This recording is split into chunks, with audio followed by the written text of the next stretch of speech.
What's good, LL Nation? Lucky Lefty podcast. This is a very, very late night edition. Both busy yesterday. I stayed down in South Bend to be able to go to the practice this morning and stayed a little bit later. Made the trek back to Chicago, left, was taking care of business. We didn't want to muddle up Monday's show with everything we mixed. So I'm just going to go ahead and kind of give a tease of the pro day, my thoughts on the pro day, what stood out, what teams seemed interested in, what prospects from the Notre Dame squad, and just talk about the overall support and the energy that was in the IAC on Friday morning, which it was really incredible. Tons of support and just this energy around this team that I think was manifested today with most of us. If you did not see it, I'm sure you've seen the clips on social media with the football team finishing up practice. Tremendous recruiting day, just a huge recruiting day.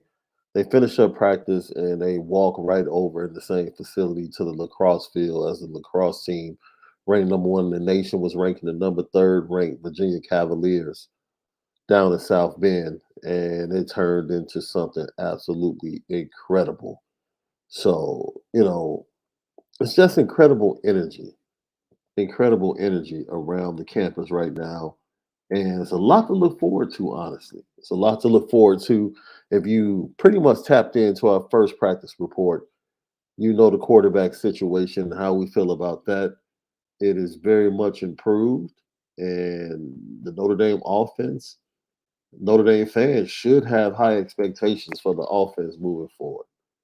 They really should, because the quarterback situation really raises the level of everyone on the offensive side of the ball, on the field, and the coaches in the booth and on the sideline. So we'll get to that momentarily to see if that trend continued in practice number three. This is practice number three, but this is the practice report. This is our second practice report.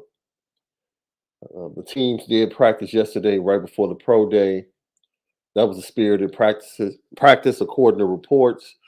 And today's practice was nothing less or nothing short than being just as spirited, according to recruits we've spoken to, and also certain people that were in the building. So, Lucky Lefty Podcast, as always, YouTube, hit us up, subscribe, hit the share button, hit the like button, leave your comments. We respond to all comments. And then you can go download all of our podcasts at Apple Podcasts and Spotify, CFB Nation in conjunction with Irish Breakdown. We are the home of the misguided passion. It's the Lucky Lefty Podcast. You already know we spin it different. So, tapping into the pro day. Let's go ahead and talk about some of these results.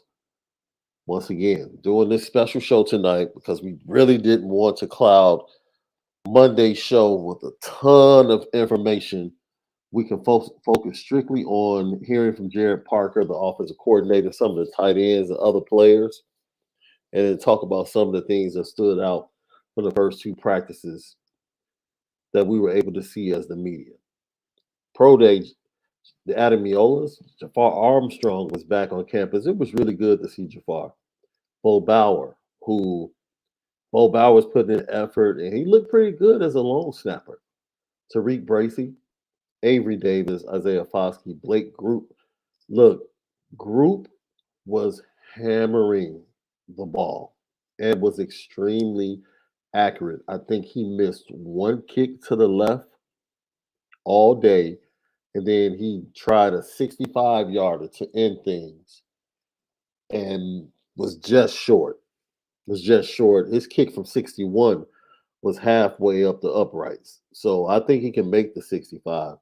But he put on a tremendous show as a place kicker, and look for him to get an invite to an NFL camp.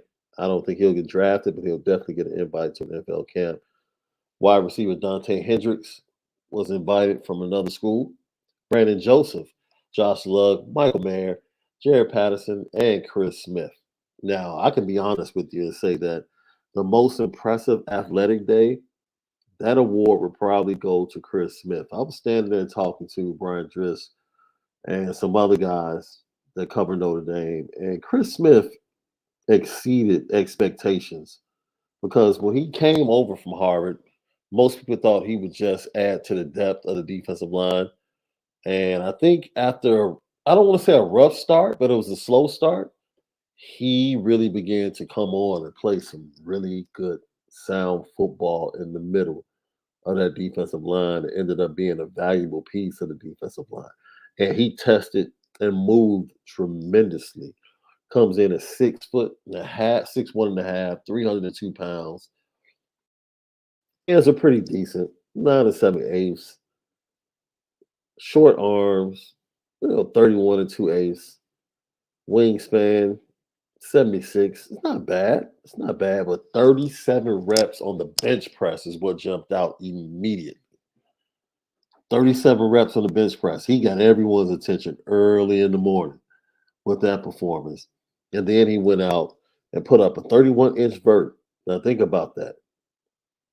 At 302 pounds, he put up a 31-inch vert, which is similar to what Brandon Joseph did at the combine at 302 pounds. Now, Brandon Joseph did improve on his performance at the combine and his numbers. We'll talk about that shortly.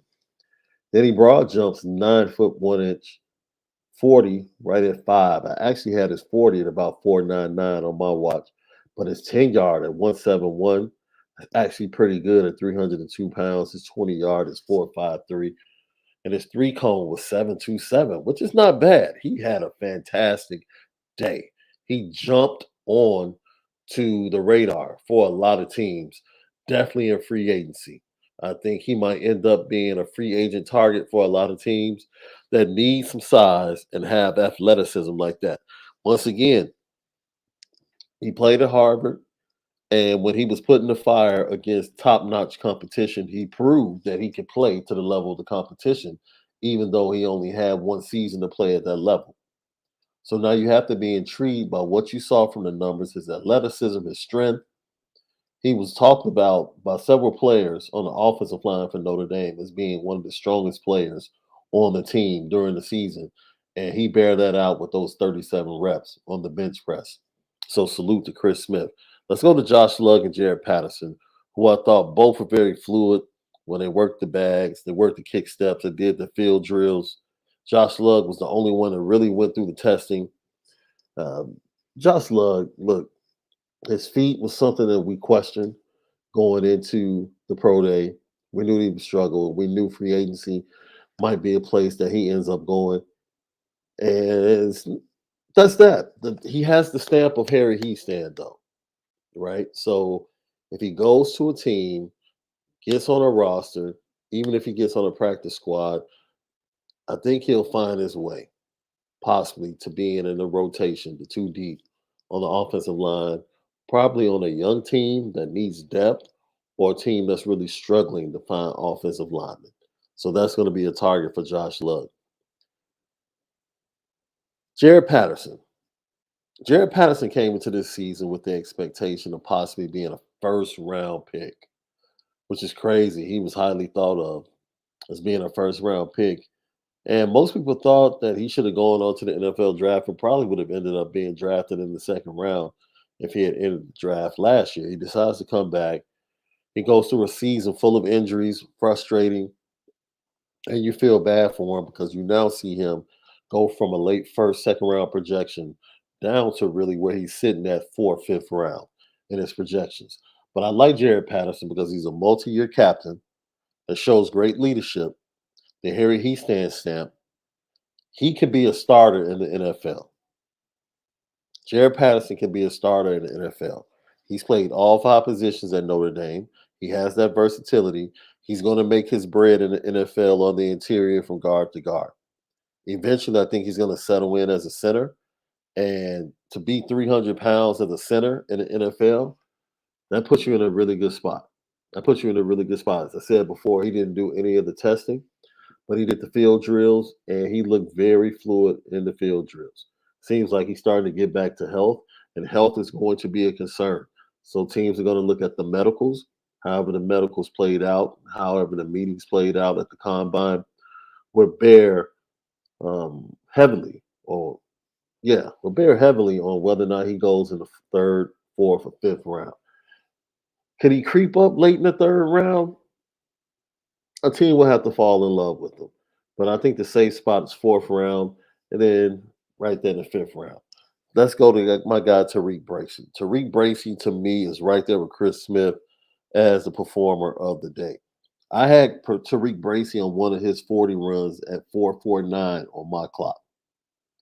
I heard another scout had him around 4:49 as well. So that made me feel good about what I had him as. His official time was 4:54, which is right about where he needed to be because we know going into the NFL, he's going to be a lifelong nickel with the opportunity to add depth. And if he needs to step in and play a boundary cornerback, something like that, and heavy special teams, he has the speed to do it.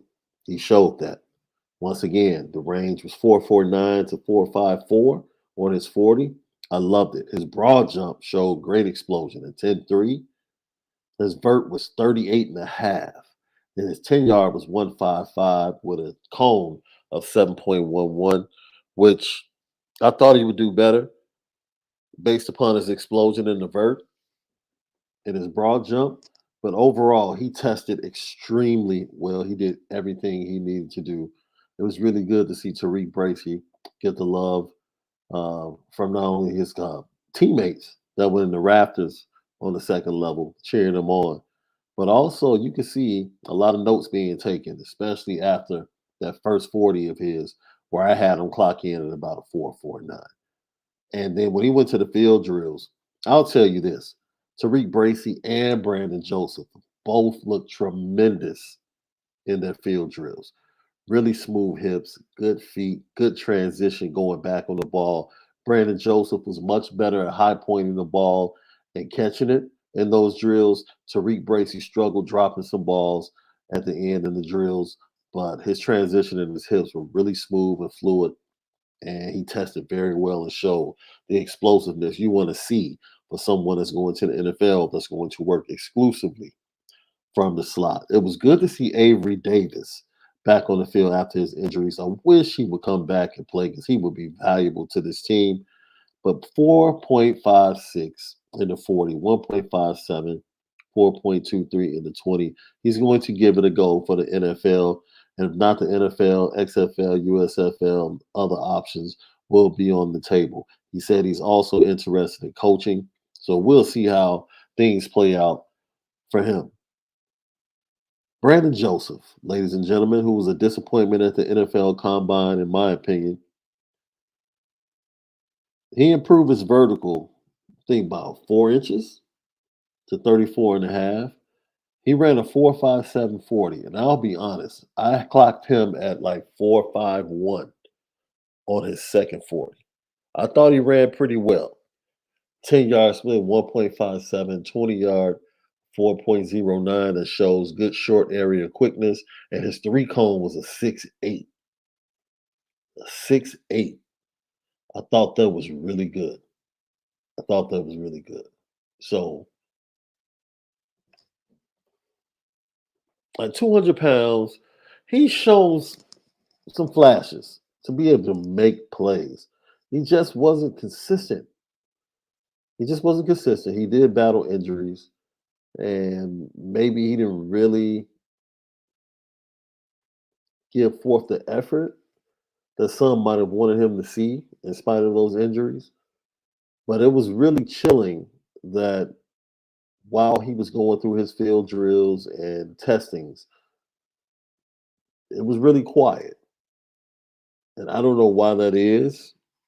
The players on the current roster were very supportive throughout the entire day.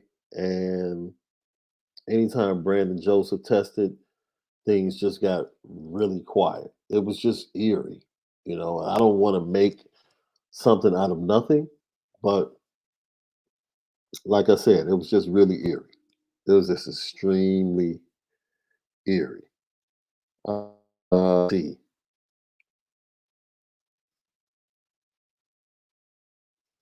Hmm. Super chat.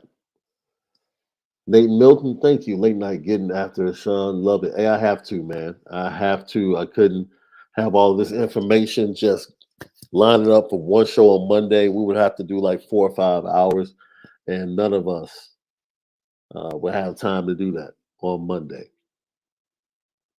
Lucky Lefty Podcast, Apple Podcast, Spotify, YouTube, CFC with Me Nation, Irish Breakdown. It's the Lucky Lefty Podcast. You already know we spin it different. Once again, we're going over Pro Day and a practice tease. Practice tease. Don't forget, we drop one of our great conversations, the best of Lucky Lefty, each and every Sunday morning.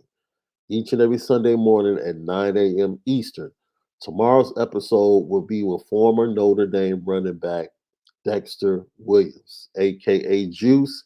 He joined us in March of 2022 for a great interview. He talked about coming to Notre Dame, the trials and tribulations of him, his suspensions, and what he went through, how he was able to overcome. He talked about playing with Aaron Rodgers in Green Bay, and then ultimately landed in the USFL where he put in work last year. So tremendous interview that drops Apple Podcasts and Spotify, 9 a.m. Eastern tomorrow morning. The best of Lucky Lefty featuring former Notre Dame running back Dexter Williams. Mac 10, thank you, my brother. Thank you for that super chat. We appreciate you. Let's see, Paulo 27. Yo, SD, nice to see you, brother, working hard at the VA LA. Thanks for the surprise. Hey, man, we appreciate you and everything you do. Finally, get some good weather out there on the left coast, from what I hear. So I hope you guys can keep staying above 65 because I know you've been getting a lot of rain, according to Malik lately. So I left off from Brandon Joseph, right? Michael Mayer. So we get to Michael Mayer and the field drills, and this Michael Mayer, Avery Davis, and everybody's wondering leading up to the pro day, like who in the heck is going to throw to these guys, right? And we guessed, and we're like, maybe Jack Cone comes back because he's played with both of these guys. And then we're like, no, he has a game scheduled the next day. So Jack Cone can't do it. And we're like, man, maybe Tyler does it. And halfway through the 40s, Sam Hartman just walks in with a sleeveless t-shirt that says stud on it and just starts warming up. So everybody's standing there like, oh, I guess Sam Hartman is going to work out with these guys. And I think Michael Mayer made mention of it as well. He said they spent maybe 2 days during the week, a little side session, kind of working with each other and just getting used to each other's body movements, or Sam Hartman getting used to his body movements and everything. And look, Sam Hartman was 21 or 21, like on the throws, because it really wasn't extensive. Like I said, it was Avery Davis, Michael Mayer. They ran like 21 plays. Each guy looked good. Michael Mayer really didn't have to show much. He just flat out didn't. I mean, he's the best tight end in the nation. He has the production to prove it, has the film to improve it, and then he improved on his numbers. He improved on his numbers. He didn't run the 40. Um, but Michael Mayer did run the 20, 4.31, and then he had a 6.87 cone.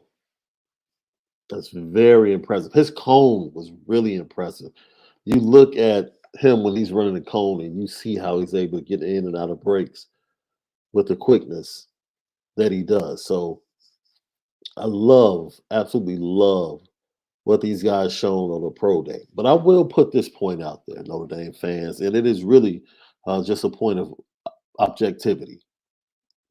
I love this team. You know, I love Notre Dame. But you look at the pro day and you say to yourself, man, maybe this is why they went 9-4. And that's just being objective, right? Michael Mayer is the only first round candidate the only one. You have Jason Adamiola, who I thought he was going to perform much better than testing. He 5.02 in the 40, 167, the 10 yard, 4.59 in the 20, 7.6 on the cone. Only broad jump 9.2, inverted 33. I mean, Justin pretty much had similar numbers 32 on the vert, 9.2 on the broad. He ran a little bit fast at 4.95, a little fast on the 10 yard, 20 yard. He was 300ths of a second faster, and he was 13 point 13 faster in the three cone. So, um, LL question of the night. Did we overestimate how good of a player Jason Adamiola was? When you look at the totality of what he did over his Irish career, do you feel like, as a fan base, we expected too much or thought he was a much better player than maybe what he was? Right? Because when I think about Jason Adamiola throughout his Notre Dame career, I really think about a player who had opportunities to make big plays and always came up just short. Right? It's like the State Farm commercial with the old gentleman with the fish reel and hook with the dollar on the end. And like, oh, you almost had it. There's so many plays over the last 4 years I could point out with Jason Adamiola where I could say, man, he almost had that tackle for loss. He almost had that sack. He almost had that tackle in the hole. And um, yeah, so when you look at the numbers and you look at the testing, it really just, when you see the leadership on this team, I truly believe if you look at the pro day more than likely is going to line up with the record of that college football team. There might be some anomalies. I don't think Alabama's pro day. You look at the wide receivers that Bryce Young threw to at his pro day versus the receivers that CJ Stroud threw to. He had two first round receivers from the 2025 draft. He had a first round receiver from the 2020, I'm sorry, from 2024 draft. He had a first round receiver from 2023 draft. That's what he was throwing to. I can't even name the guys Bryce Young was throwing to, right? But when you look at those weapons and the lack of weapons and the pro day and first round talent, that kind of shows you, how good teams were in the season. It kind of lines up. So I come away from this pro day, and before the season, it's crazy because Brandon Joseph was expected to be a first, second round pick. Michael Mayer was supposed to be first round. Jared Patterson was second, third round, right? Early second. Isaiah Foskey is a first round projection. Isaiah Foskey's still going to be top 50. Still going to be a top 50 player. By the way, Isaiah Foskey looked absolutely amazing. Amazing. Shout out to the Packers and their coaches. They seem to have serious interest in Isaiah Foskey because they just flat out took over the defensive line drills. Right? They did the regular three bags, running through the bags, and then laying down in between the bags, jumping up, going back and forth. Same thing they do with the combine. And then they got halfway through that. The Packers requested could they run some things, and they started to do a lot of pursuit drills to test the speed of the players. Of course, they were really looking at Isaiah Foskey, but they did it for the entire group. So, and the Steelers are right there showing a lot of interest as well. So, Isaiah Foskey fits with both teams, in my opinion, because the Packers, via free agency, they lost a lot up front. They signed a big nose tackle in the middle, but getting Young on the edge, and that's definitely going to bode well for them. And then Isaiah Foskey just fits that outside linebacker mode in that 3-4 Pittsburgh system because he showed even in the drills that he can drop into coverage. That's something they wanted to see. So Isaiah Foskey was absolutely phenomenal in the field drills. He didn't need to do anything else. Everything from an athletic standpoint, he proved at the combine. There was nothing else to prove. He got into the field drills and he did a fantastic job. Marvin Bell, thank you for the super chat, my man. I appreciate you guys. You guys didn't have to get up with me. I was hoping just to do this and post it and have you guys get up early in the morning and have something to watch early on a Sunday morning. Mike Nolan, thank you for the super chat. Way to grind, Shaun. Appreciate you. What's your thoughts on our 2023 guys in practice? I'll get to that. I'm going to tease a little bit because I don't want to talk about too much without Left being here. But I'm going to tease a little bit. Once again, don't forget our best of Lucky Lefty episode with running back, former Notre Dame running back Dexter Williams tomorrow morning at 9 a.m. on Lucky Lefty Podcast, Apple Podcast, Spotify, CFB Nation. As I said before, Sam Hartman was out there showing out. He was flat out showing out in front of the scouts. He was showing out in front of the scouts. 21 to 21. Just, man, probably had Michael Mayer saying what could have been. You know, there's no way Michael Mayer is coming back, but I'm sure they probably laughed it up. Michael Mayer's probably thinking, I probably would have put up at least 1,400 yards with Sam Hartman at quarterback. I didn't say Sam Hartman had a big arm. He doesn't even have the best arm in the quarterback room. I think we said that. Yeah, Steve Angeli has the biggest arm in the quarterback room. Sam Hartman has a nice arm. It's nice. It's nice. But I wouldn't call it a big arm. The Hart Foundation, SD, Justin Scott could pass for some type of kid of yours that's either your twin nephew or cousin or something. That's my guy. That's my guy. It was good to see him today, too. We're not allowed to speak to the recruits on campus, but it's always good to give the head nod to guys that you know and that know you. Jay Lamont, hey, no, you get no argument from me, bro. You get no argument from me on that particular point.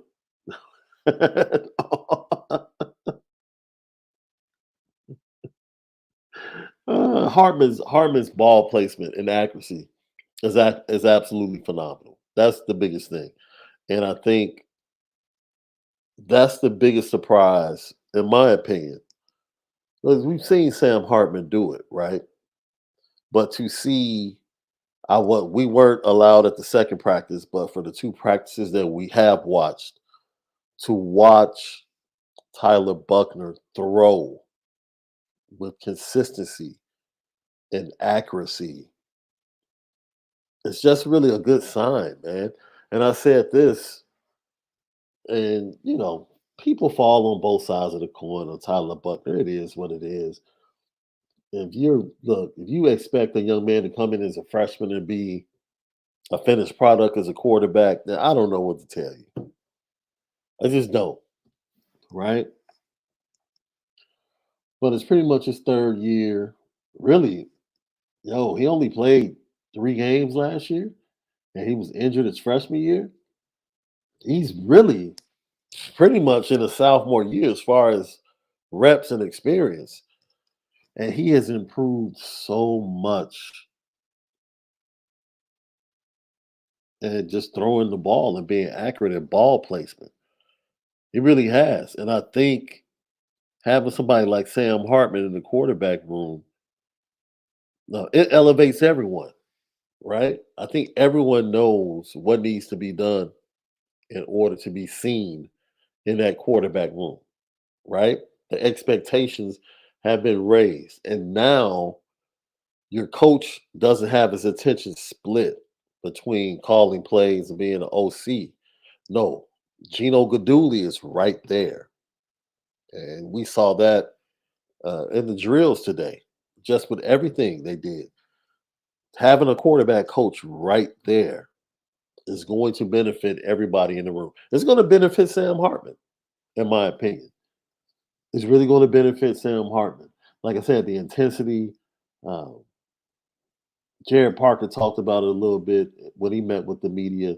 Now, one of the most impressive things is that this team moves extremely fast and they know where they're going, right? This is the second year under the Marcus Freeman system with competition, and the competition has even gotten better from what we saw last year. They become more efficient in getting more reps, which gives more opportunity to the younger guys to go out there, show their wares, get better. All of those things is vastly improved as far as the speed and the tempo of practice, the level of competition, and the intensity. Is the dude the first two practices that we've seen, the intensity has been absolutely incredible, right? And I think you saw that boil over. In my opinion, the intensity they had in practice, and I think you saw it boil over, right? When this happened, right after they finished On practice. Entenmann with the foot save. Chris Kavanaugh gets his hand free and scores on the jump shot.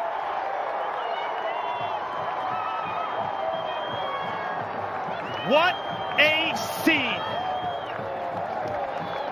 When they stepped on this field, on the berm, as Like they went straight from practice.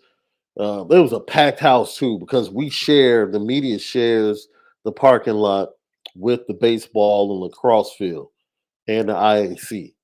So, when you pull up, you could tell, everybody was packed in there today because people were already arriving from lacrosse, and it was just a packed house on campus today. And so they come out, and most of the coaches had to immediately go tend to recruits after practice was done. And the players made a beeline straight for the lacrosse field, which is connected within that complex. They went out the back door, walked up, went right onto the lacrosse field, and it was lit. The atmosphere was absolutely bananas, man. It was bananas. It was already a thick atmosphere. Michael Shrewsbury, landed and was on campus. He spoke to the team after their practice. So they heard from him as he introduced himself. And I believe that was the first time he physically met Marcus Freeman, unless he met when he came to interview for the job. And they go straight from that, an intense practice, talking to the new coach, meeting him, and they go straight to support lacrosse. So I love how the coaches on campus and the players have love for one another, man, in these programs. It's really something incredible to witness and feel on that campus. And I'm sure it happens at other schools. I'm sure other schools have, teams on the campuses that support one another. But Notre Dame, that was a moment today. And even though I believe they ended up losing to Virginia 17-13, I believe. It was the energy that team brought. I think they were down 7-4 to Virginia when the football team arrived, and then they scored three unanswered to tie it up at 7, which was crazy within itself. So, and tip of the cap to Virginia for getting their composure back and responding with a quick run of their own right after that, and kind of regaining control of that match going into the fourth quarter. So, and coming up with the victory. So that's number 3 in the nation against number 1 in the nation. They'll probably switch spots, and I'm sure they'll play in Charlottesville and then probably in the playoffs. But man, and Jalen Sneed, Lilo Galante. Jalen Sneed is fast. That's it. That's all you need to know. He's fast and big. He's bigger and faster. Bigger, faster, stronger. That's it. Bigger, faster, stronger. Jadarian Price did not practice today. Logan Diggs did not practice today. Um, I believe Logan, it was nothing serious, but he had a nick from practice yesterday. So he didn't play. The only running backs that were out there today were Jabbar Payne and Aldrich Estime. Um, Jadarian Price was seen running, so that's great news. He's back to running, so that's exceptional for him coming back from that Achilles. And I think as they progress and get closer to the blue and gold game, we might start seeing him participate in drills and certain things in practices. So that's good to hear for that young man, because I'm sure all of us are pretty much pulling for him to come back healthy and to have a really good career at Notre Dame after that unfortunate injury. So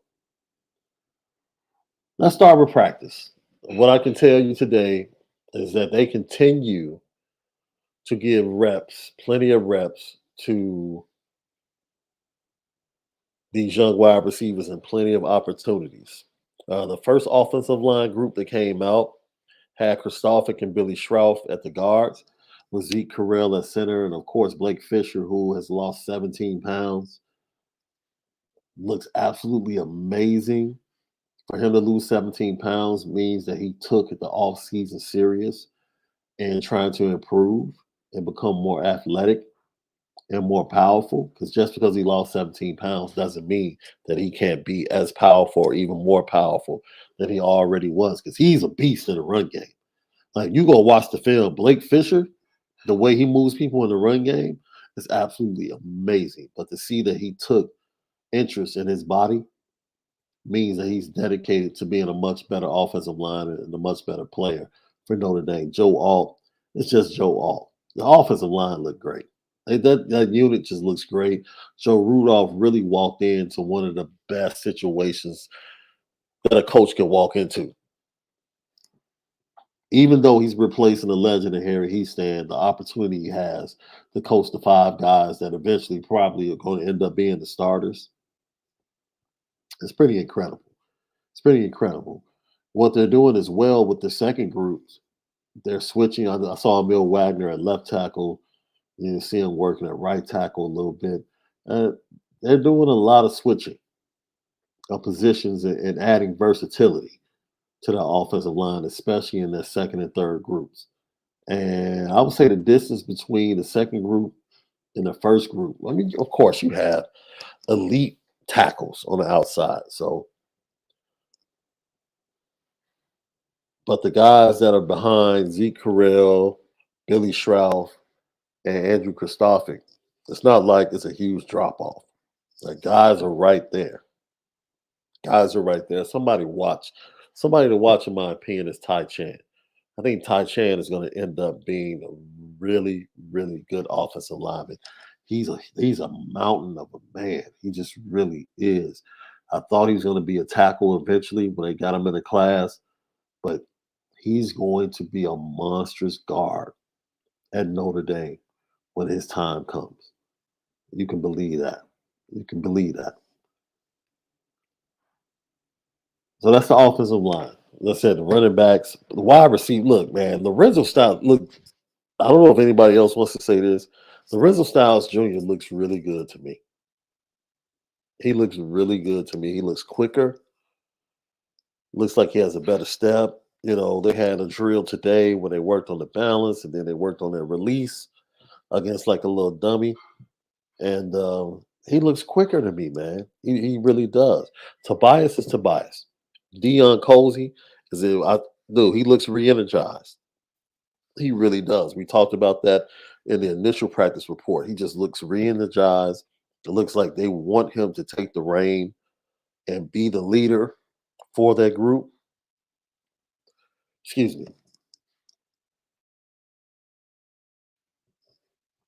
And hopefully he takes the opportunity to become the player that they expect him to become.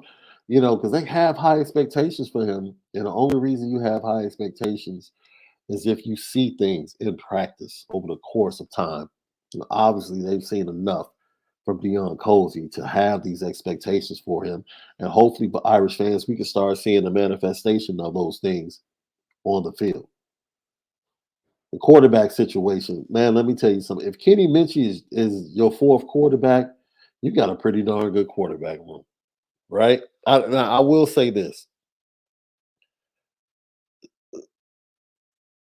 To me, once I saw Sam Hartman throw at the pro day, I was like, okay, Sam Hartman's different. This is just me. Sam Hartman's different. I don't know about seeing anybody throw at this position at Notre Dame like this in a long time. So he's different. He's different.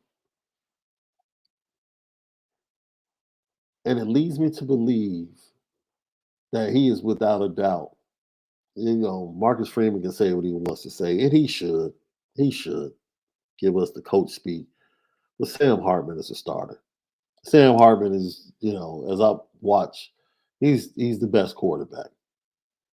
He's the best quarterback. He's definitely the best thrower of the ball when it comes to accuracy and ball placement. I'm gonna say Steve Angeli impressed, man. That kid he's a big kid. He's the biggest quarterback in the room. Big kid, moves well. Ball placement and accuracy is something. He'll work on it. He'll get better. Don't think. I mean, he's a freshman. He's a freshman. He was an early enrollee. Played the blue and gold game. Freshman, and he's still a freshman. So the kid has a big arm, though. He has a big arm. If he can get it, man, if he could ever get control of it, it might be tough to wrestle away the job from Steve Angeli once Tyler Buckner leaves. Like Kenny Minchie making that jump, he's gonna have to do some things. But Kenny Minchie's just smooth. Look, Kenny Minchie is just smooth. Like you just watch him throw. His throws are easy, nice. As I said before, he's gonna get stronger. His arm's gonna get stronger, but his accuracy, everything is just man. He's just smooth. He's just a really smooth kid and a quiet, confident kid when you watch him move and play on the field. So quarterback,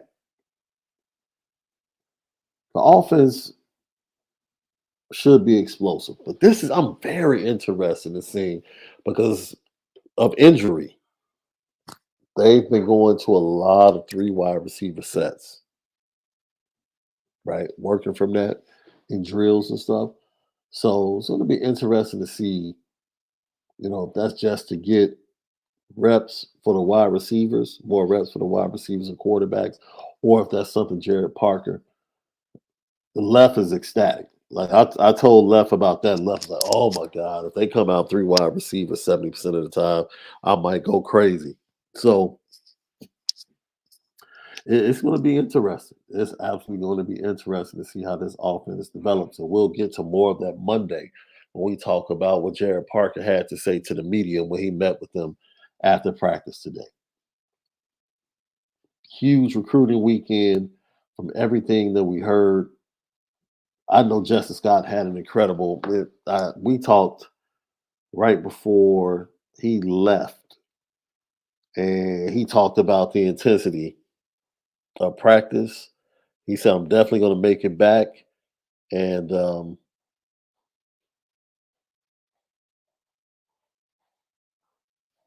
yeah, he loved his time. You saw pictures. He walked over to the IAC. Him, his parents. He took a picture in the meeting room. To let everybody know he had made it about 7 a.m. and for some reason, I don't know why people made his Crocs. He had on some white Crocs. It was controversial. Everybody was like, man, why is he wearing Crocs? People, look, young people in Chicago wear two things: Crocs or Yeezy slides. That's it.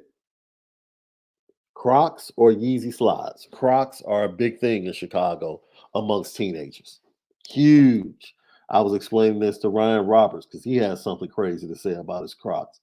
I'm like, yo, Justin Scott is popping in Chicago because kids in Chicago wear the heck out of Crocs. Don't ask me why. Don't ask me why. Now, I was actually gifted a pair of Crocs for Christmas, and they're quite comfortable. They're quite comfortable. And I was actually gifted inserts that they were really nice because the inserts that go in were built around like who I am as a person, and so I like them. They're extremely comfy. And sometimes the little strap at the back gets on my nerves a little bit, but I wear them every now and then. But I prefer to have the Yeezy slides myself over the Crocs because the Yeezy slides are extremely comfortable. But some people just don't want to pay that $200-300 for some slides, and I understand.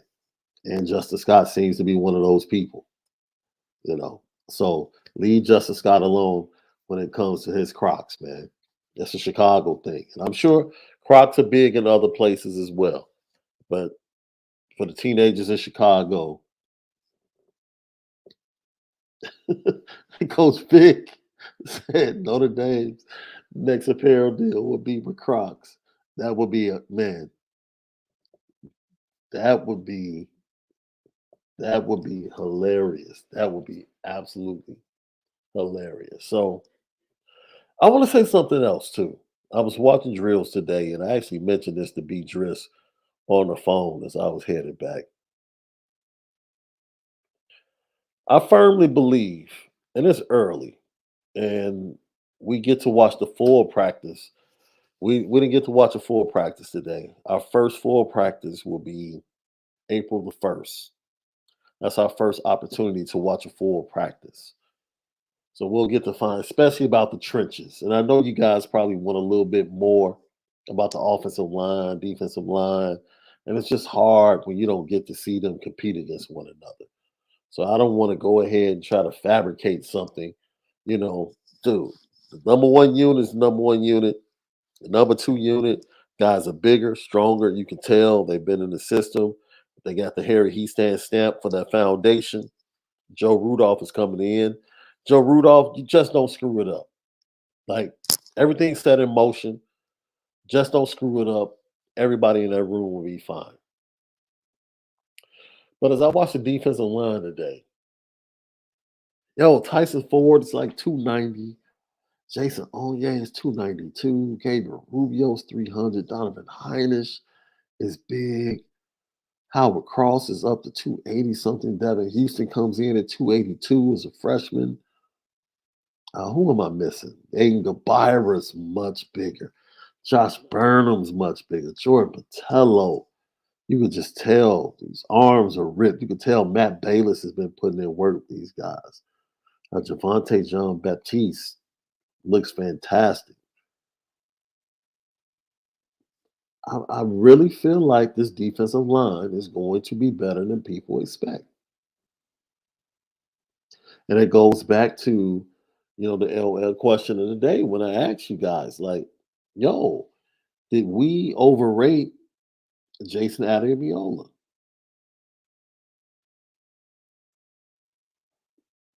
Did you overrate him?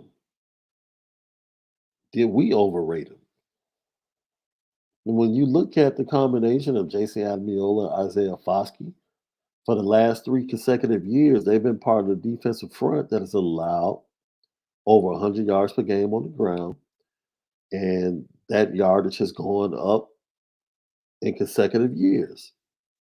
So you ask yourself, like, yo, what was really the impact? I know Isaiah Foskey was the all-time sack leader, but we look at the totality of that front, and of course the linebackers have something to do. I can't put it all on the front four.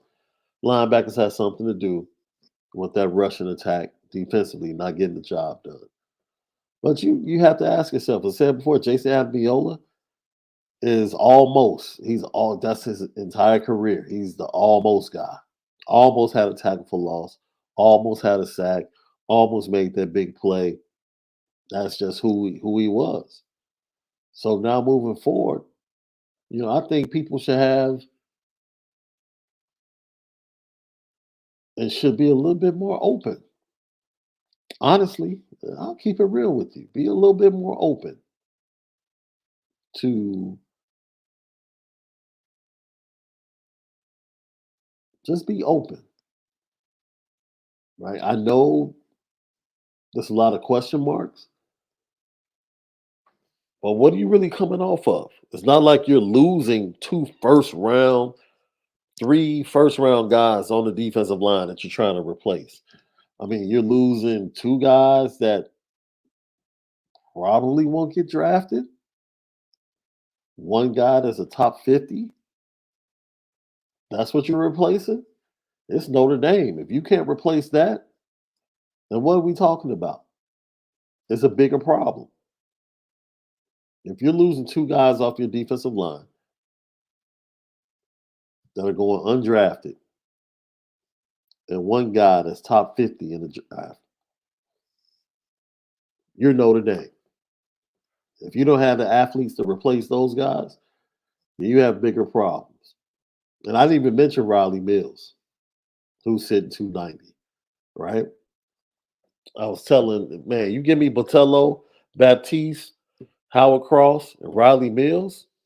If that's the first four I'm putting out there, I feel comfortable with that. Howard Cross was phenomenal last year. He was phenomenal.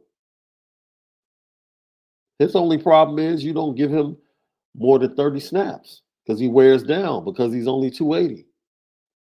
But you give him about 25 to 30 snaps, Howard Cross is phenomenal.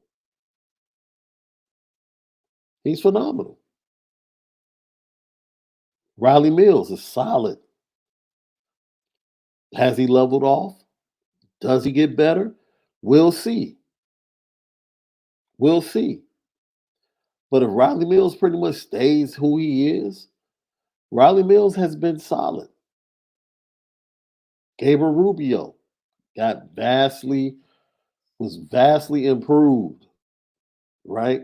When he got that first group of snaps, that BYU game is when he really started jumping up and getting more snaps.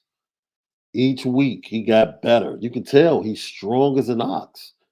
He's legitimate 307, 310, whole anchor, and he's strong.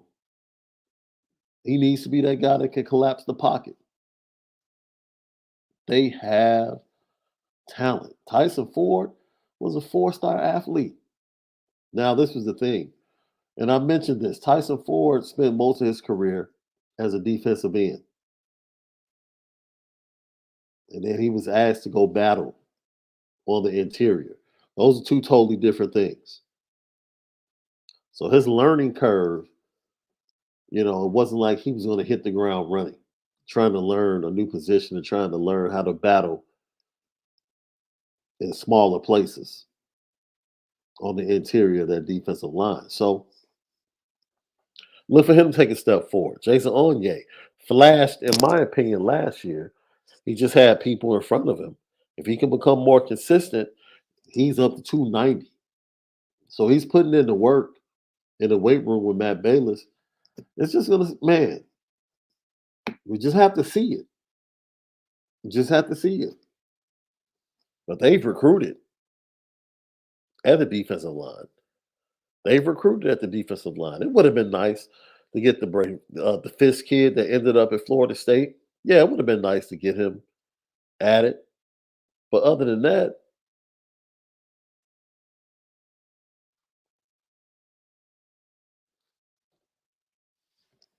I think they're going to be better than most people give them respect. I don't think people expect a lot from defensive line. I think people think that it's a weakness. Heck, what was it last year when you look at the rushing numbers? What was it? I just fully expect them to outplay their expectations. I really do. Looking at Junior Lamaka going through drills, having him come off the edge is going to be very interesting, especially if he's playing strong edge. It's going to be very interesting to watch him with the full all season to see how he can transform himself. He's already begun to transform his body, which is really good. But it's going to be very interesting. They all look good going through drills. They were working on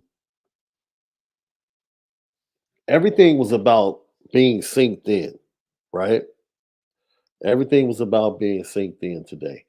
And I saw the drills, like even with the linebackers. I'm going to get to the linebackers shortly because I see something. I think there's something that's going to make a tremendous difference. I can go to it now because I think I said everything I need to say about the defensive line. I don't want to harp on that too much. Linebackers, in my opinion, are going to take a huge step forward if this is a true competition. I fully expect JD Bertrand to be the number one linebacker, but let me tell you something. Jalen Sneed and Nolan Ziegler are coming.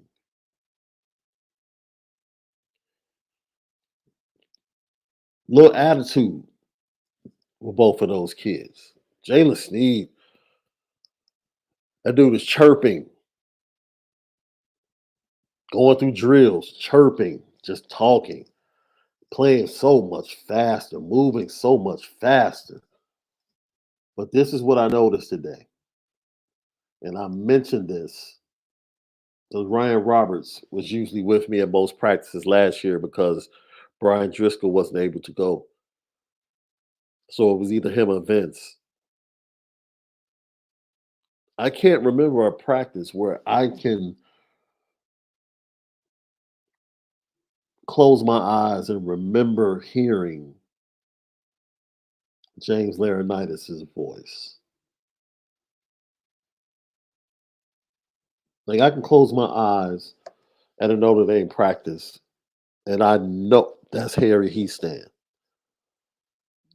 That's Marcus Freeman. Like there are certain voices, that's Mike Mickens. There's certain voices that are part of the mix, the audio mix of a Notre Dame practice. James Laurinaitis was never part of that mix. Max Bullock, the new linebacker coach, GA, that just spent time down in Alabama under Nick Saban. Man, you want to talk about coaching? He coaches his tail off. He coaches his tail off. And I love it. I love it. I love it when the expectation in the room has been raised. I love it. Get these dudes to see it and go. Get downhill. Make tackles in the backfield. That's the next step in this linebacker room. This is what needs to happen. And you go look at this is the crazy thing, man. If you watch Michigan State football, this is why numbers aren't everything, right? Because he was a middle linebacker during like the run with they were going to Rose Bowls and you know threatening to make it into college football playoffs, and he was there for that. He was there for that run at Michigan State. You go look at his combine numbers or his athletic numbers. Not impressive. Not impressive at all, but he was a highly productive leader, multi-year captain, and linebacker.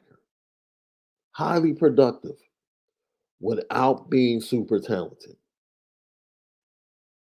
Right? So you can talk stars, 3-star, 4-star. I don't even know what Max Bullock was coming out of high school. He probably was a 3-star, 2-star, 3-star coming out of high school.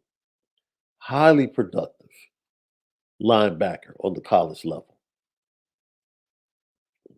You're right, Lilo. Big time awareness. And I think he's going to bring an awareness and a toughness from that Alabama program at the linebacker position. That is something that needs to be infused into that room in South Bend. I really do. I really love his energy, Irish fans. I love his energy. Just a short time of just like watching drills and watching him communicate. Man, he worked Drake Bowen hard today. And this is something Charles Jackensaw pointed out to me when he was being recruited. The thing that stood out to him, and I've said this before, but he said the thing that stood out to him was how hard Harry Houston coached the backups. Not the starters, but the backups. And I saw Max Bullock teaching Drake Bowen and teaching Jaden Osbury. Jaden Osbury went through a drill and looked like he did everything right. Max is like, Jaden, come here. And he's right in his ear. And he's telling him, Jaden Osbury, by the way, looks like he's going to be. Man, I don't know if they put him. I don't know if they end up putting him at Rover to get him on the field. But he can run, man. He can really run. So as Jalen gets bigger, maybe Jalen goes to the weak side and they get Jaden to come in at the Rover. And then Nolan Ziegler's in the middle with Drake being his backup. Man, they have a lot at linebacker. And then Prince Collie, I haven't even talked about Prince Collie. Prince Collie's problem is he just can't gain the weight, man, to be able to be an every down linebacker. He's instinctive, he's fast, but I think he's listed at 212 right now. So, but I'm highly ecstatic to see the linebackers this year and to see how they progress through the spring because the way they're being taught is a totally different. It's just different. It's more intense, and hopefully they can take that because James Laurinaitis was a very good linebacker. Now he knows the position. I just don't know. He came straight from sports radio to the football field. Now think about this. James Laurinaitis comes straight from sports radio to coaching at Notre Dame. That's a heck of a jump. Max Bullock goes from coaching at Alabama under Nick Saban, and now he comes to Notre Dame. I'm not saying anything, but I'm saying maybe there will be a difference. Maybe there will be a difference.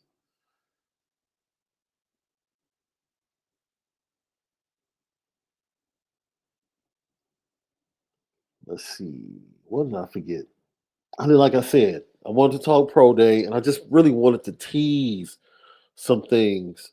And then Monday, we'll get into the full meat of everything. And then we'll bring some audio and video to kind of coincide with things myself and Malik are thinking about what we've seen and heard over the first 3 days of practice. But we love the intensity. We absolutely love the intensity. And we think this team has a lot going for it. I think the camaraderie you saw it play out and go viral today, based upon what I heard from Justin Scott. He said the visit went great. That was his own words. He said the visit went great. He was chopping it up with Kyle Hamilton. I saw him chopping it up with Kyle Hamilton. I saw him chopping it up with, I think, Tariq Bracy. And he spent the majority of the early time when he arrived with Marcus Freeman and then Coach Washington. So his parents walked over with Coach Freeman to the IAC as practice was getting ready to start.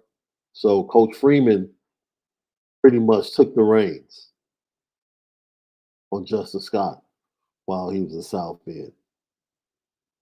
So you gotta love it, man. You have to love it. So don't forget tomorrow, 9 a.m. Best of Lucky Lefty, former Notre Dame running back Dexter Williams, and then we'll have the full breakdown of everything that happened over the first three practices, along with Jared Parker and some of the players. Monday, Left is going to join me and we'll break it all down. Left has some stuff to talk about with the quarterback situation that I think is really interesting from things he's hearing from people inside the program about Sam Hartman and Tyler Buckner. Let's see.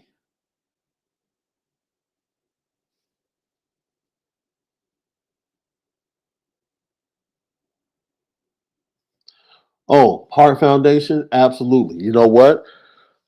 We have two podcasts coming up from LL Chicago this week. One is going to preview the Cubs and White Sox, and the other one is going to be with Herb Howard from the Bigs.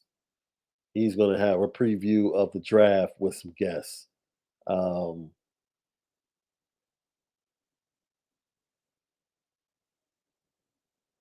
so yes, that's just business. And then we have a huge announcement. Like I said, we have a huge announcement next week concerning our live show in South Bend the weekend of the Blue and Gold game. So very proud of the opportunity we're going to be given. As soon as we get the release to make the announcement, we're going to go ahead and do that. So I wanted to come on tonight, give you guys a good solid hour talking about the pro day because we weren't on yesterday, and also kind of teasing what we saw today at practice. And then we'll give you some more.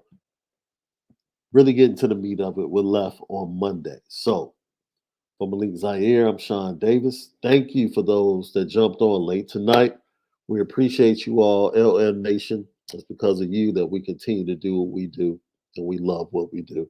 You guys are absolutely the best. Appreciate you guys staying up late with me. As always, enjoy the rest of your evening. Have a great Sunday, no matter what you do. And most of all, make sure that you spend it different. Love you guys. Don't forget 9 a.m. Dexter Williams, Best of Lucky Lefty, Apple Podcasts and Spotify.